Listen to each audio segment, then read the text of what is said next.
요한계시록 2장 오늘 12절부터 17절까지 말씀입니다.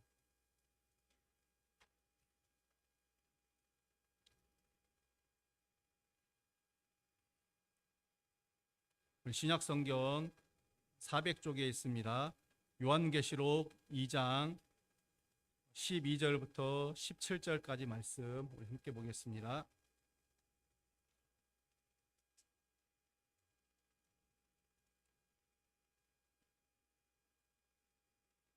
우리 말씀 다 찾으셨으면 우리 한 절씩 교독하겠습니다.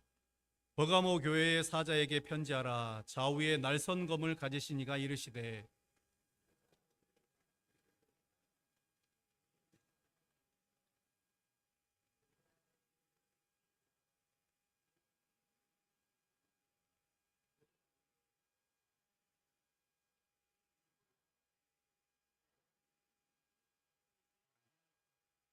그러나 내게 두어 가지 책망할 것이 있나니 거기 내게 발람의 교훈을 지키는 자들이 있도다. 발람이 발락을 가르쳐 이스라엘 자손 앞에 걸림돌을 놓아 우상의 제물을 먹게 하였고 또 행음하게 하였느니라.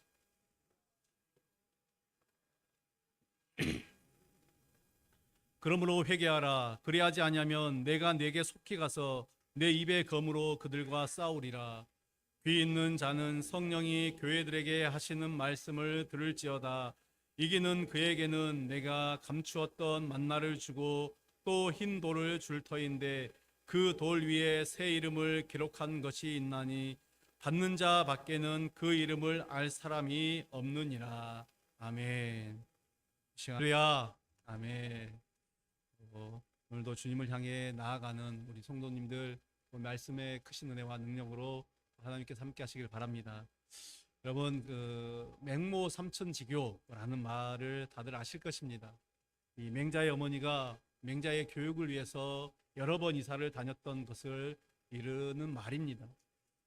우리나라도 보면은 이제 특별히 이제 우리 자녀들을 좋은 대학에 보내기 위해서 우리 부모님들이 참 노력을 많이 합니다. 그래서 학교나 또 학원이 좋다라는 그래서 특정한 그런 이름 좋다고 된 그런 특정 지역 있죠. 그런 지역으로 몰리는 현상들이 있습니다. 그래서 소위 말하는 뭐 서울에 가면 뭐 수도권의 강남 8학군 뭐 이런 이야기들이 나오고 또 뭐 우리 강주도 듣자하면 뭐 어느 지역에는 뭐 이렇게 학군이 좋다 뭐 이런 말을 제가 들어본 적도 있습니다.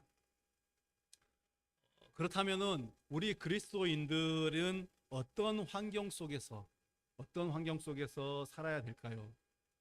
우리 성도님들이 이사를 하실 때 또 이사를 이사를 하신다면 혹은 이사를 하셨을 때 제일 먼저 고려했던 부분은 어떤 부분입니까? 네. 제가 대답을 들으려고 드린 질문은 아닙니다. 네. 우리가 가장 먼저 최우선적으로 고려해야 될 부분이 있다라고 하면은 양적인 양식을 공급받고 또 내 신앙을 건강하게 지킬 수 있는 그런 환경을 선택해야 될 것입니다. 우리 성도님들 중에서 그래서 이제 교회 근처에서 사시면서 또 다른 지역보다 내가 신앙을 지킬 수 있는 이곳이 좋다라고 오랫동안 살고 계시는 분들도 아마 계실 것입니다. 근데 가령 우리가 어떤 도시에 이제 다른 먼 도시로 한번 가서 이제 이사를 가게 돼서 거기서 정착을 하며 살게 된다라고 한번 생각해 보십시오.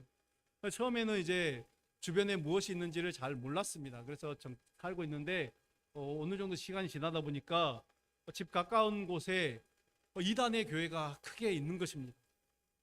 그래서 매일 그들의 전도를 받는다. 한번 생각해 보십시오. 또 집 근처에 병원이 있어서 괜찮은 병원이 있어서 좋았다라고 생각했는데 알고 보니까 그 병원이 뭐 불교나 아니면 다른 이단 종교에서 운영하는 곳이어서 맨 그 병원에 가면은 이상한 다른 어떤 사상들, 좋지 않은 그런 사상들을 자꾸만 설파한다. 그곳에서 이야기한다. 한번 생각해 보십시오. 내가 자꾸만 지나다니는 동선에, 내가 자꾸만 부딪히는 사람들, 내가 자꾸 만나는 모든 곳에서 그런 것들을 듣게 된다라고 한번 생각해 보십시오.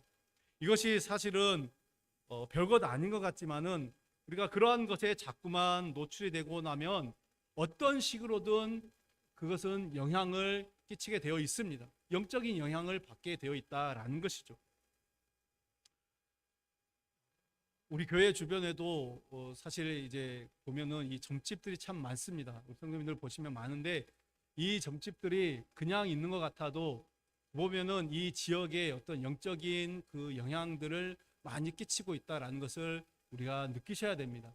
그래서 저도 늘 지나다닐 때마다 빨리 이곳이 무너지기를 기도하고 있습니다. 사실 뭐 다른 곳으로 가든지 아니면 다른 곳으로 바뀌든지 그들이 변화되어서 회개해서 주께로 나오든지 이런 것들이 있어야 됩니다. 그래야만이 우리가 이 영적인 이 지역의 어떤 흐름들을 지켜낼 수 있을 것입니다. 근데 오늘 우리가 살피는 이 버가모라는 이 도시가 바로 그런 영적으로 어두운 도시였습니다. 이 버가모는 우리가 이제 앞서 11절에 살폈던 서머나라는 곳에서부터 북쪽으로 한 80km 정도 떨어진 곳에 위치해 있습니다. 그러니까 우리가 익숙한 그 에베소 지역에서 북쪽으로 약 60km 떨어진 곳이 서머나 지역이었고, 그 서머나 지역에서 또 대략 한 80km 정도 떨어진 곳에 이 버가모 지역이 있었습니다. 이 버가모는 그래서 해발 한 300m 정도 되는 이 고산지대라고 말할 수 있습니다. 고지대에 있는 그 도시인데, 버가모는 당시에 이제 그 소아시아에서 에베소 또 서머나 이 버가모, 이것은 굉장히 중심이 되는 도시 중 하나였습니다. 이 버가모가 자랑하는 것이 세 가지가 있는데, 첫 번째는 신전입니다. 어떤 신전이냐면 제우스 신전입니다. 우리 그 그리스 로마 신화에 나오는 제우스 신을 아실 것입니다. 그 제우스를 모시는 신전. 그래서 지금도 그 이제 튀르키예 버가모 지역, 예전에 있던 그 지역에 가보면 그 제우스 신전의 유적지가 남아 있다라고 합니다. 또 두 번째는 이 아스클레피온이라는 병원이 있습니다. 고대 병원이죠. 이 병원은 이 고대 그 소아시아 지역에서 가장 진료를 잘한다. 그래서 병을 잘 고치는 그런 장소로 이름이 나 있습니다. 세 번째는 이제 도서관입니다. 20만 권의 장서를 보유하고 있는 도서관. 그래서 그 도시 사람들은 굉장히 그런 것에 자부심을 가지고 있습니다. 그래서 당시에 이 버가모 지역은 그 사람들에게 최고의 도시였죠. 왜냐하면 종교적인, 교육적인, 문화적인, 뭐 오늘날로 따지면은 좋은 학교가 있고 또 아주 좋은 병원이 있고 또 뭐 좋은 교육시설, 문화시설이 있다. 얼마나 땅값이 비싸겠습니까? 그런 곳이다라는 것이죠. 그래서 이 버가모에 사는 사람들은 그런 자부심을 가지고 있었습니다. 그런데요, 그 지역은 영적으로는 굉장히 음침하고 타락한 곳이었습니다. 그래서 주님께서는 이 도시에 세워진 버가모, 그 버가모 교회를 향해서 이렇게 말씀하십니다. 13절 상반절만 보면은 내가 어디에 사는지를 내가 아노니 거기는 사탄의 권자가 있는 데라, 이렇게 말씀하고 있습니다. 네가 지금 있는 그곳, 너희들이 살고 있는 그곳은 사탄의 권자가 있는 데라. 이 버가모 도시는 사탄의 권자가 있는 도시다, 그렇게 말씀하십니다. 예수님의 원수이자 또 우리의 원수인 이 사탄의 영향력이 굉장히 강한 도시, 그곳이 바로 버가모라는 곳입니다. 다시 말하면 이곳은 기독교 신앙을 유지하기가 굉장히 어려운 곳이다 라는 그런 뜻입니다. 거대한 우상 숭배와 함께 이 세속화 도시, 그 도시의 한복판에 버가모 교회가 세워진 것입니다. 이 어두웠던 도시 버가모 한복판에 세워진 이 버가모 교회가 과연 그 시대를 책임지고 또 그 시대의 그 교회를 향한 하나님의 온전한 그 뜻, 그 사명을 잘 감당할 수 있을까요? 오늘 본문을 통해서 주님께서는 버가모 교회의 승리와 패배, 이것들을 승리와 패배를 동시에 말씀하시는 것을 볼 수가 있습니다. 먼저 버가모 교회를 향한 주님의 칭찬의 말씀입니다. 우리 13절 말씀을 한번 다시 보겠습니다.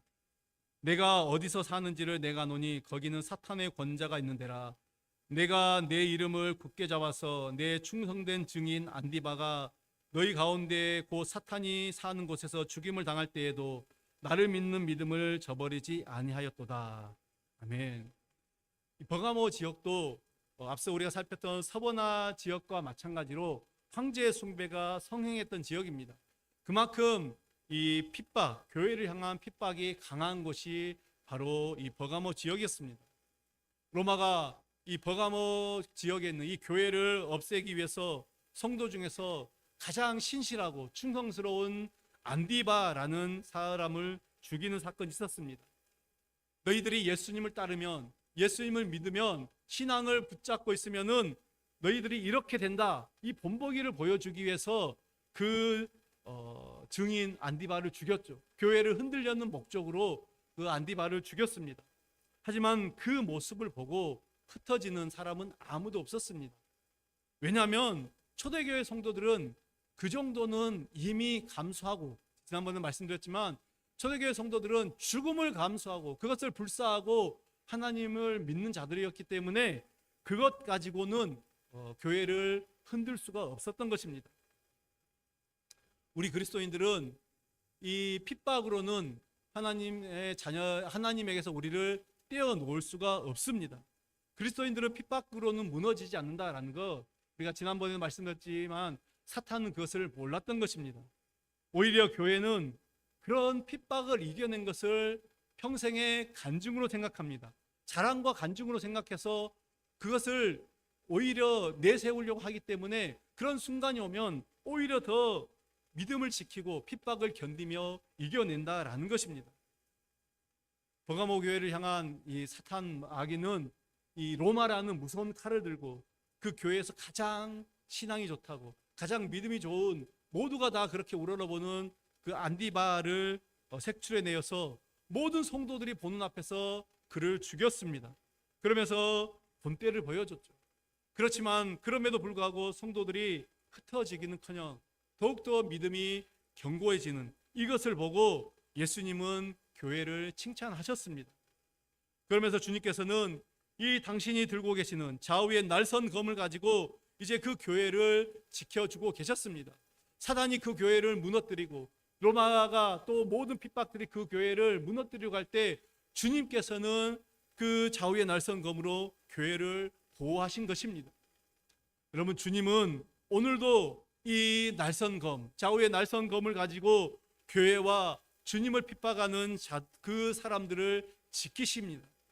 사탄의 권세, 음부의 권세가 도무지 이기지 못하는 곳이 바로 교회인 줄로 믿습니다. 그런데 이런 믿음으로 핍박을 이겨내어 이 칭찬을 받았던 버가모 교회, 안타깝게도 내부적으로 책망거리가 더 많았습니다. 칭찬보다 책망이 많았던 교회. 그래서 지금 예수님은 좌우의 날선검을 가지고 그 버가모 교회 그 내부의 문제를 책망하고 계십니다.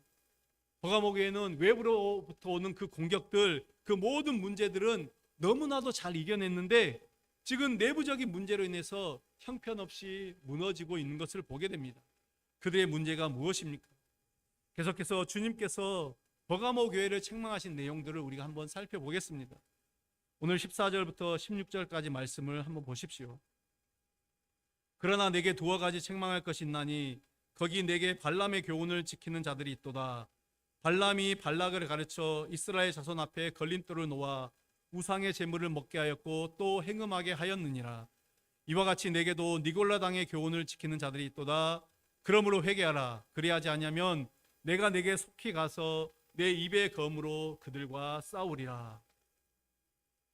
지금 그들의 내부의 문제는 첫째로는 발람의 교훈을 지키는 사람들 때문이었고, 두 번째로는 니골라 당의 교훈을 지키는 사람들이 있었다라는 것입니다. 대체 발람의 교훈이 무엇이고 니골라 당의 교훈이 무엇일까요? 이것이 무엇이기에 도대체 주님께 책망받을 정도로, 그 교회가 주님께 책망받을 정도로 교회 안에 큰 문제거리가 되는 것입니까? 사실 이 발람의 교훈과 니골라 당의 교훈은 다른 것이 아니라 두 개는 같은 것입니다. 즉 음행의 문제라는 것이죠. 이 교회 안에, 그 버가모 교회 안에 음행의 문제가 들어온 것입니다. 교회에 음행을 한 사람이 뭐 이렇게 한두 명 교회 안에 음행을 하는 사람이 출석한 것이 아니라, 그 정도가 아니라 교회가 그 음행을 공식적으로 묵과해 주는 것입니다. 너도 나도 음행을 하고 있음에도 불구하고 그냥 교회가 그것을 그냥 아무런 조치 없이 인정하고 있는 것이죠. 그럼 민수기 25장 우리가 이하를 보면은 이 발람에 대한 이야기가 나옵니다. 거기서 보면 이제 발람은 모압 왕인 발락을 부추겨서 결국 이스라엘 백성들로 하여금 모압 여인들과 간음을 하게 만들고 또 우상의 제물을 먹게 만들었습니다. 살아계신 하나님께 예배하며 하나님께 초점을 맞춰야 되는 그 이스라엘 백성들을 우상에게로 관심을 돌리고 우상에게 초점을 맞추게 한 것입니다. 이스라엘 백성들이 하나님을 예배하지 않고 우상을 섬기는 그 자리로 떨어지게 되었을 때 그 결정적인 시작, 그것이 바로 모압에서 있었던 그 모압 여인들과 시딤의 그 음행 사건이다라는 것을 우리는 성경은 말씀하고 있습니다. 이 모압 여인들과의 성적인 부도덕으로 나타난 것이죠. 그런데 오늘 주님께서는 왜 이 버가모 성도들에게 발람의 이야기를 꺼내시는 것입니까? 옛날에 발람이 이스라엘 백성들을 유혹해서 그들로 하여금 성적인 부도덕을 행하고 우상을 숭배하게 한 것과 같은 그것과 같은 똑같은 일들이 지금 버가모 교회에서 일어나고 있기 때문에 주님은 지금 이 이야기를 꺼내시는 것입니다. 당시 버가모 교회에 침투한 이 니골라당, 이 니골라당의 교훈을 말하고 있는데, 그 니골라당은 초대교회의 이단 사상입니다. 그들은 이제 육체는 악하고 영은 선하다라는 그 이분법적인 사고를 가진 초대교회의 가장 대표적인 이단인 영지주의 이단이 있습니다. 우리 성도님들 한 번쯤 들어보셨을 텐데요. 그 영지주의 이단의 이제 한 분파라고 말할 수 있는 것이 바로 니골라당입니다. 근데 그들은 똑같이 영지주의와 주장하는 것과 똑같이 육신은 악하고 또 영은 선하기 때문에 육신은 아무렇게나 다루어도 된다. 다만 영이 믿음을 가지고 있으면은 구원을 받는다. 이런 생각들을 가지고 있었다라는 것이죠. 따라서 이 사상은 필연적으로 육체의 쾌락과 방종을 가져오게 됩니다. 육체를 아무렇게나 해도 상관이 없기 때문에 그들은 반드시 육체의 방종을 가져오게 됩니다. 그 결과 아무런 신앙의 그런 가책 없이 그들은 자연스럽게 음란이 교회 안으로까지 들어오게 되는 것입니다. 너도 나도 이 음란의 이것들에 빠져 있었다라는 것이죠. 발람의 교훈도 마찬가지죠. 이스라엘 백성들을 저주해달라는 그 모압 왕 발락의 그 요청을 받고 발람이 그들을 저주하기 위해서 이제 갔습니다. 그런데 우리가 잘 알듯이 하나님께서 발람의 입을 막으십니다. 오히려 발람을 통해서 하나님은 이스라엘을 축복하게 만드셨습니다. 그래서 발람은 도무지 자기가 이제 그 이스라엘을 저주할 수가 없었습니다. 그런데 발람이 나중에 발락 왕에게 아주 악한 방법을 가르쳐 줍니다. 그것은 이스라엘과 전쟁을 하지 않고도 이스라엘을 이기는 방법, 굳이 그들을 저주하지 않고도 이스라엘을 이기는 방법을 알려주는데, 그것이 무엇입니까? 발람은 알았습니다. 하나님이 제일 싫어하는 것이 무엇인가? 그것이 음행인 것을 알았기 때문에 이 모압 여인들을 보내서 음행을 하게 하면 저들의 신이 오히려 그들을 멸망시킬 것이다. 저들의 신이 그들에게 벌을 내려서 당신들은 손에 피를 묻히지 않고도 이 전쟁에서 이길 수 있다. 그렇게 가르쳐 준 것입니다. 그래서 민수기를 보면은 이 시딤에서 이제 모압의 그 여인들이 그 이스라엘 백성들을 유혹하고 그로 말미암아 음행을 사건으로 인해서 당시에 이스라엘 백성들이 2만 4천 명이 죽임을 당하게 됩니다. 지금 이 사탄이 그 방법으로 버가모 교회를 공격하고 있었던 것입니다. 밖에서 로마를 충동하여서 이 교회를 공격해 보니까 아무런 소용이 없는 것입니다. 오히려 성도들이 더 결속하고 교회는 더 단단해지고 더 믿음이 굳건해지는 것을 보게 됩니다. 그 방법으로는 안 되겠다라는 것을 알았던 것이죠. 그래서 이제는 교회 안에 음행을 집어넣어서 그로 말미암아 하나님이 직접 그 교회를 심판하시도록 그렇게 했다라는 것입니다. 교회 안에 자중질환이 일어나게끔 만들었던 것입니다. 그런데 안타깝게도 버가모 교회는 이 원수 사탄의 그 계략이 그대로 적중해 버렸습니다. 지금 버가모 교회 안에는 이단 사상인 니골라당의 교훈을 받아들여 가지고 발람의 교훈을 따라서 온갖 음행들이 그 교회 안에 일어나고 있었습니다. 그럼에도 불구하고 누구 하나 이것이 잘못됐다, 이것이 죄다라고 말하는 사람이 없었다라는 것입니다. 죄를 죄로 받아들이지 않는 그 심각한 현상이 교회 안에서, 다른 곳이 아닌 교회 안에서 나타났던 것입니다. 여러분, 오늘날 한국 교회가 어떻습니까? 과거에는 정말 우리 교회가 정말 그렇게 부흥하고 기도할 때는 이 한국의 타락한 모습을 보면서 교회가 사회를, 이 나라를 얼마나 걱정했습니까? 그런데 요즘에는 바뀐 것 같습니다. 오히려 세상 사람들이, 오히려 세상이 교회를 걱정하는 그런 상황까지 된 것입니다.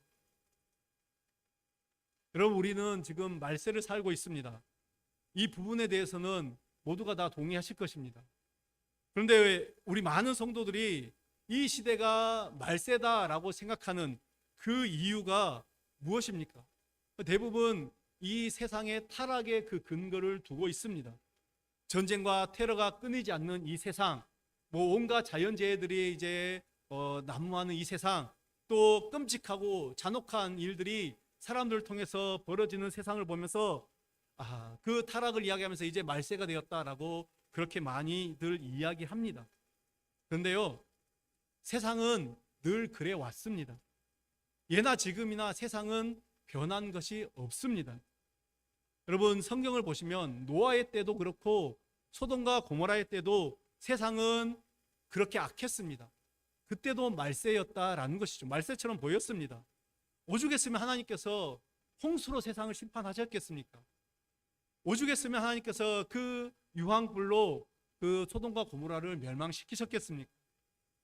세상은 늘 그래 왔기 때문에 우리는 세상의 이런 모습에서 말세의 징조를 보는 것이 아니라 오히려 교회 안에서 말세의 징조를 봐야 되는 것입니다. 교회가 타락하고 교회가 세상보다 더 죄를 짓고 세상도 하지 않는 악한 일을 교회에서 버젓이 행할 때, 그때가 이제 말세가 가까웠다라는 것을 우리는 깨닫게 된다, 알 수 있게 된다라는 것입니다. 여러분, 예로 세상이 이 동성애 법을 찬성한다 해서 이상할 것이 하나도 없죠.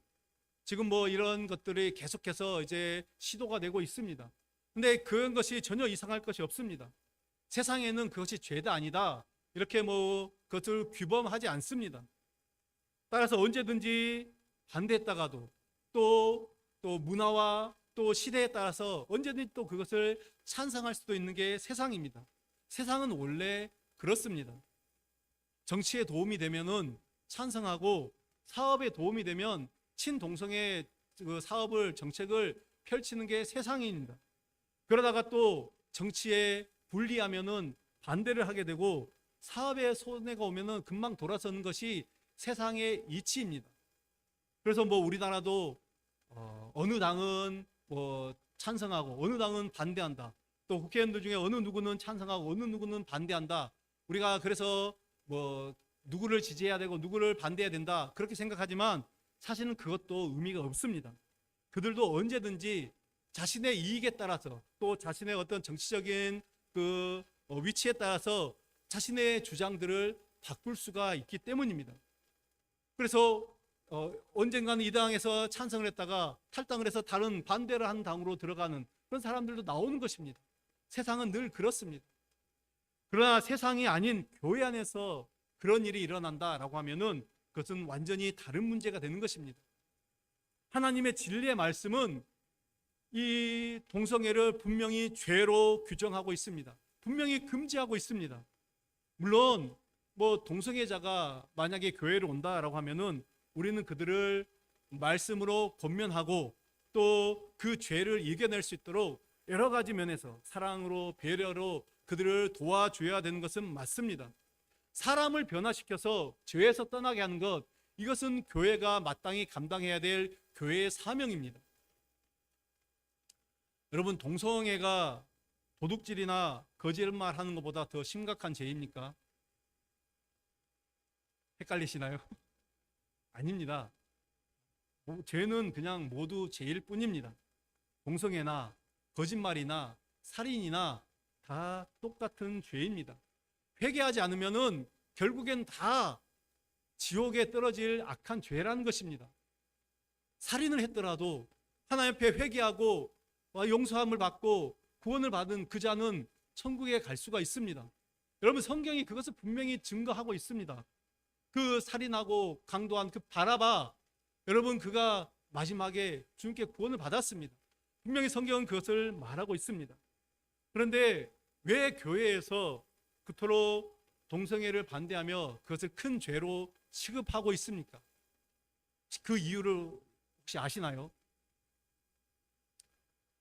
그 이유는 무엇이냐면은 우리들의 인식 때문입니다. 사람들의 인식 때문입니다. 교회는 동성애뿐만 아니라 다른 죄들에 대해서도 모두 죄라고 인정을 하죠. 교회 안에서 거짓말하면 안 된다라는 거 잘 알고 있습니다. 도둑질하면 안 되고 살인하면 안 된다. 이것들 다 잘 알고 있습니다. 그런데 여러분, 잘 생각해 보시면 아무리 시대가 바뀌고 문화가 바뀐다 하더라도 도둑질이나 거짓말이나 살인을 죄가 아니라고 아무도 말하지 않습니다.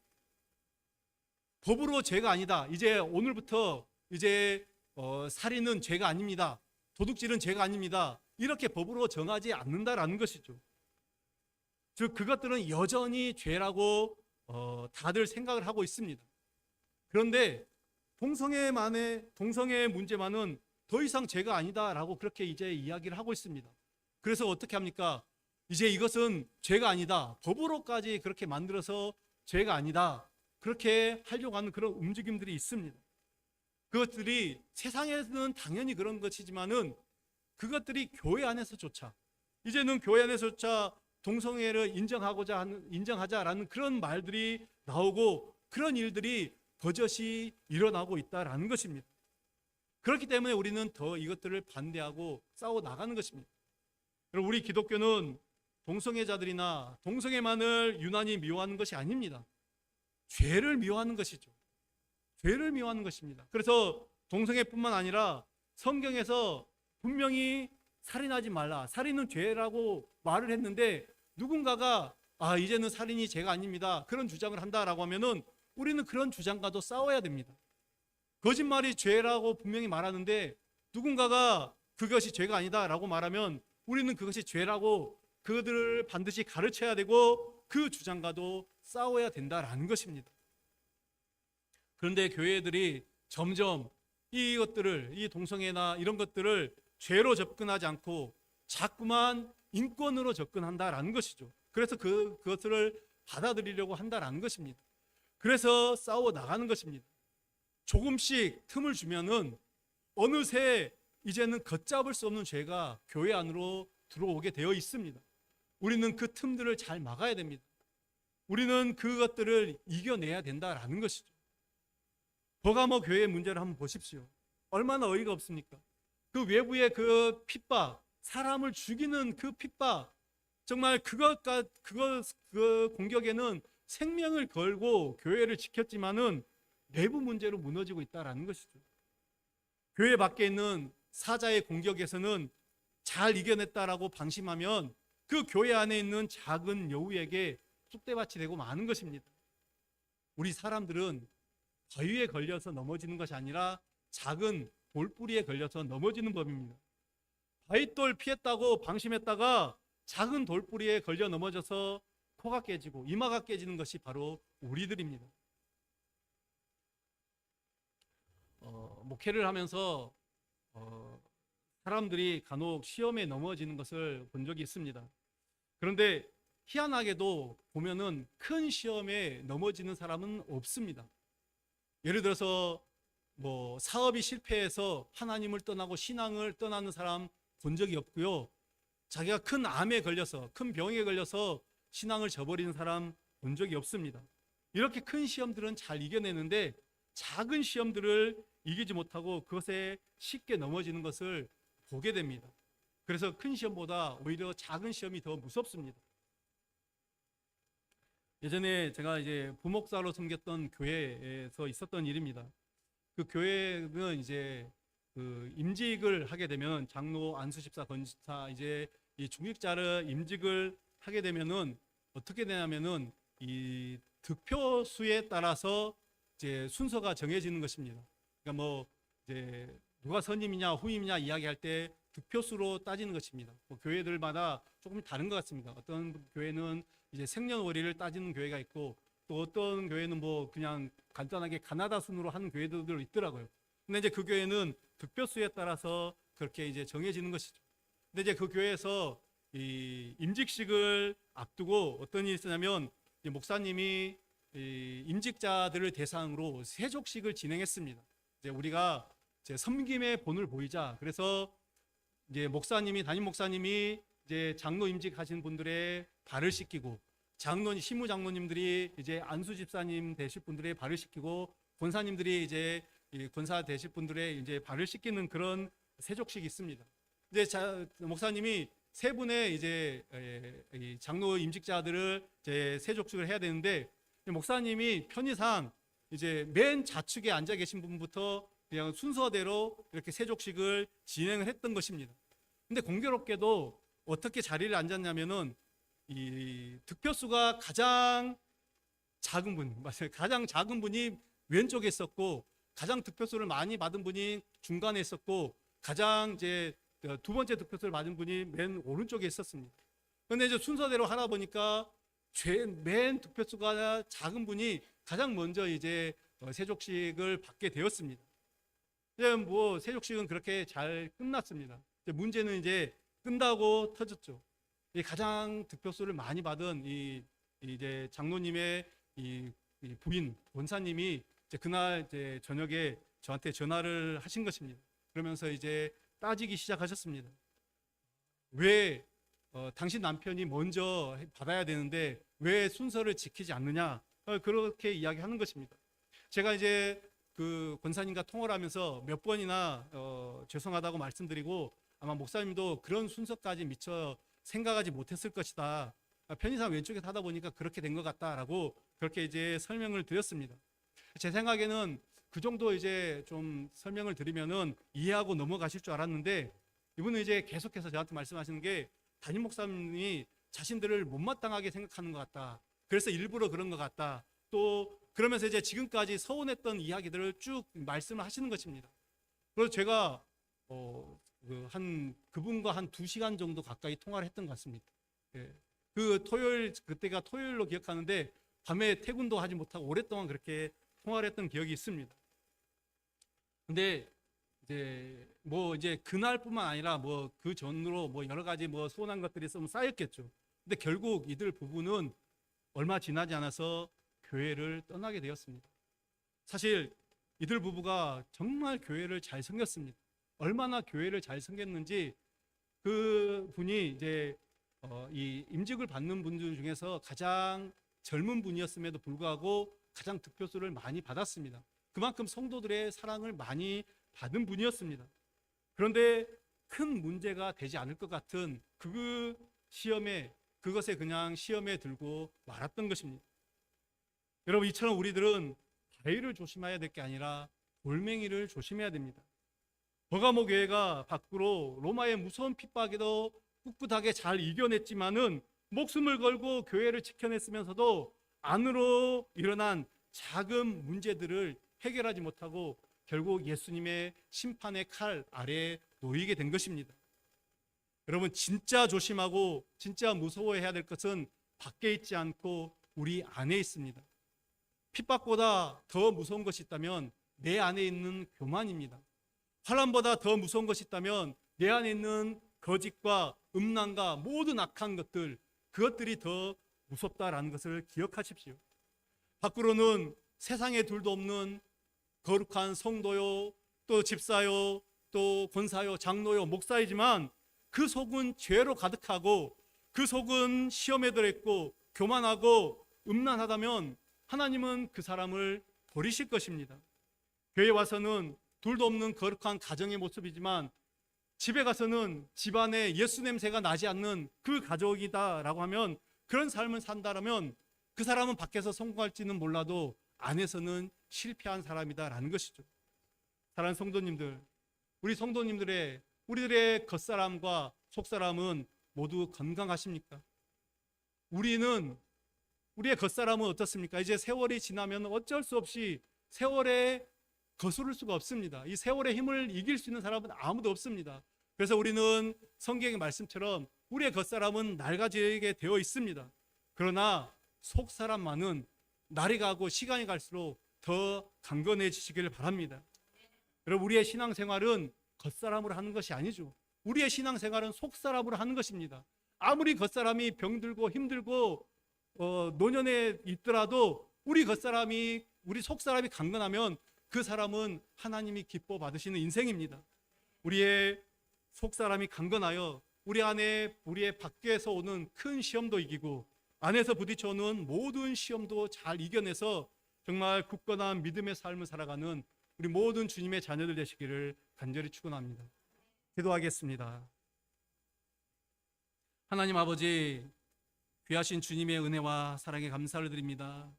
아버지 하나님, 오늘도 주께서 버가모 교회를 통해서 또한 우리에게도 하나님 말씀을 하여 주시니 감사합니다. 하나님 아버지, 우리가 진정 깨닫기를 원합니다. 하나님, 밖으로 오는 위험뿐만 아니라 우리 내부 안에서 작은 시험들도 하나님 아버지 우리가 이겨내고 승리하여 하나님 믿음을 지키는, 믿음을 저버리지 않는 우리 한특교회 모든 주님의 자녀들 되시도록 은혜를 베풀어 주시옵소서. 그래서 주님께서 다시 오실 때 잘했다, 착하고 충성된 종이라 칭찬을 받는 이 자리에 모인 모든 주님의 자녀들 되시도록 주님 은총을 베풀어 주시옵소서. 예수님의 이름으로 기도드립니다. 아멘.